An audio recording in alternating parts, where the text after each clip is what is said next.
They're scared, obviously, because I'm exposing them. JoeteckTips, he's the man with the plan, guiding us through the digital land.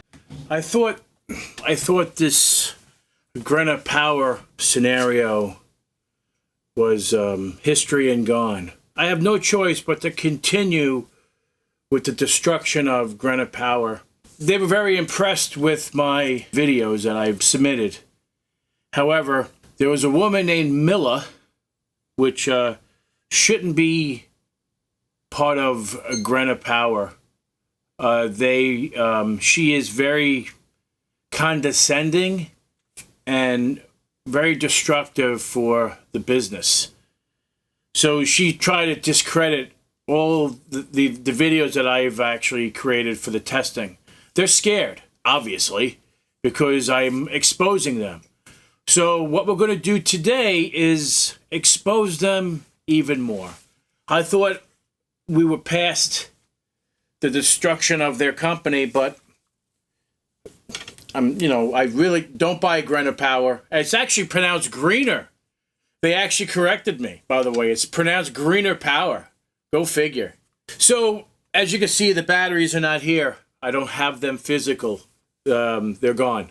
Before I gave them away, I did other testing, just in case it was needed. And I'm glad I did. Because what I'm going to expose today, a lithium battery needs to have a BMS system, battery management system, to control the current for the prismatic cells, because there's 4 of them. So the amount of current that's going into these battery packs need to be computer controlled so they don't explode and overheat. They need to be temperature controlled because they're a rapid discharge, and then you don't want to blast it with charging immediately. That's why you see electric bikes exploding and catching fire, because they lack the BMS technology in these batteries. Because you're discharging a battery, it swells really big because of the massive discharge, and then you plug it in to charge it, now you're overheating it.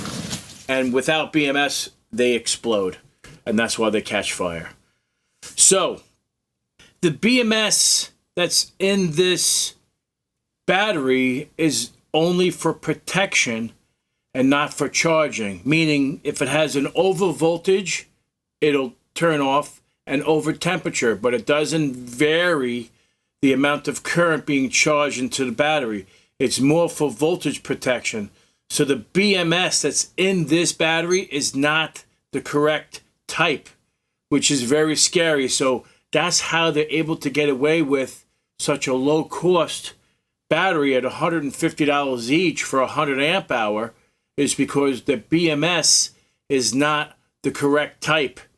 It's only for protection, not for managing like the voltages for each cell. See, there's no Bluetooth on this, so we can't see what each cell is being done to it, and what's the temperature, what's the voltage of each cell. We don't know.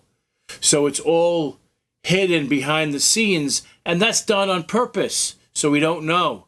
So we just charge it and use it, and companies don't like people like me where we go into depth of the product, because when they encounter people like us, they get scared, like, holy crap, they're going to expose us.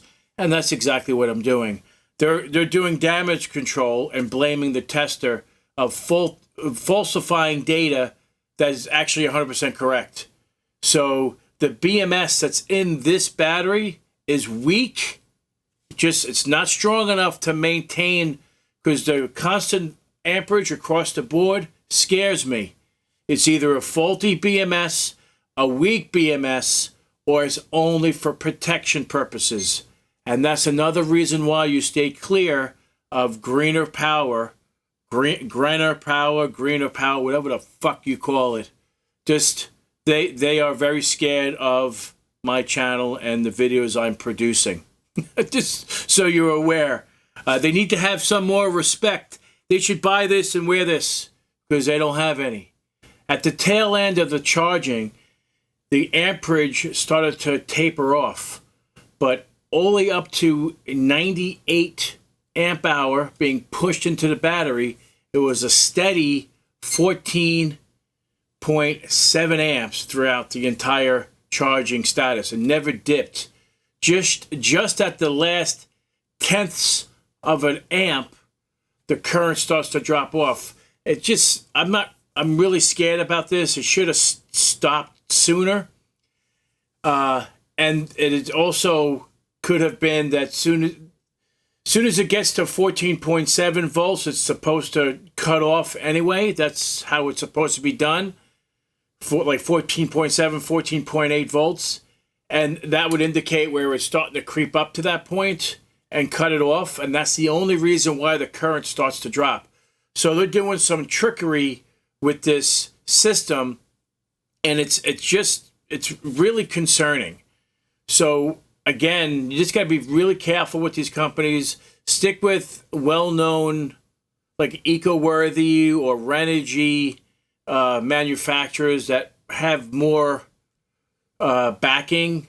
We need to find out when this company started business, because I just can't imagine that everybody's trying to get into this LifePo4 business, and the quality has dropped down dramatically. Because where are they mining the lithium? Where are they getting the prismatic cells? There's so many, there's so much of it.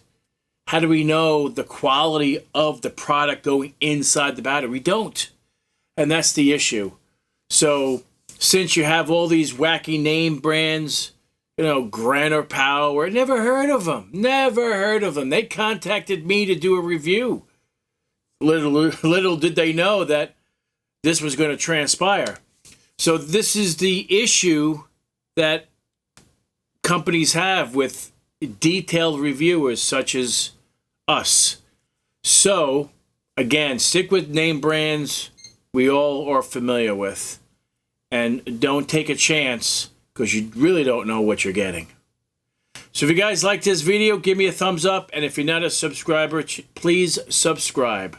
Take care, and we'll see you next time. In the world of lights and bits, where tech can make a strip, there's a guru with a knack for every digital tip. JoeteckTips the name, he's the one you'll seek. From gadgets to software, he's the one you'll meet.